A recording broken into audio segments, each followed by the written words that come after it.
예, 코로나19 상황 살펴보겠습니다. 신규 확진자 195명, 17일 만에 200명 아래로 내려왔습니다.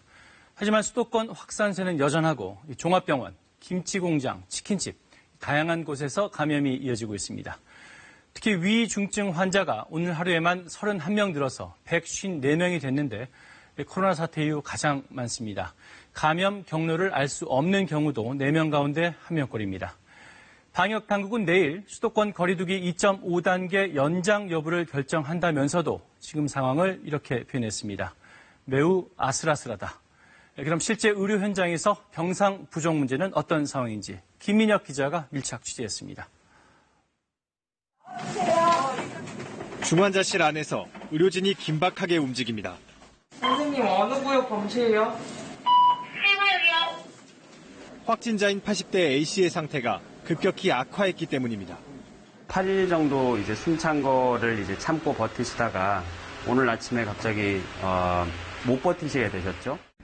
이곳은 코로나19 중증 이상의 환자들이 치료를 받는 곳입니다.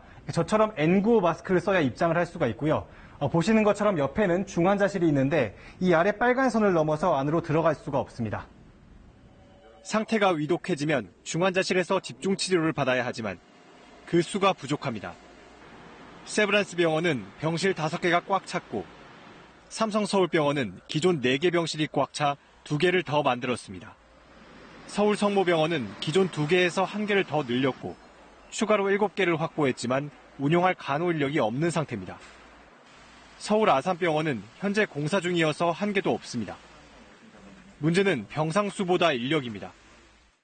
통상 경증 환자 10명을 돌보기 위해 간호사 1명이 필요한데 중환자는 50명이 있어야 합니다. 3, 4주를 충전시키고 이렇게 하려면 시설 공사하는 건 뭐 어렵지 않아요. 증상이 호전된 중환자를 감염병 전담병원으로 옮기는 체계도 중요합니다. 중앙의료원 자료에 따르면 현재 수도권 중증 환자 병상을 쓰고 있는 환자 가운데 33명은 증상이 나아졌지만 여전히 병상에 머물러 있습니다. 일반 병실에서도 이분들을 24시간 주의 깊게 관찰하고 폐렴이 다시 생기는지도 봐야 되고 이제 나가지 못하시게 되는 거고. 군 병상과 인력까지 총동원되고 있지만 수도권에 갑자기 늘어난 환자들의 상태가 더 나빠질 가능성이 높아 보이는 게 방역당국의 고민입니다. KBS 뉴스 김민혁입니다.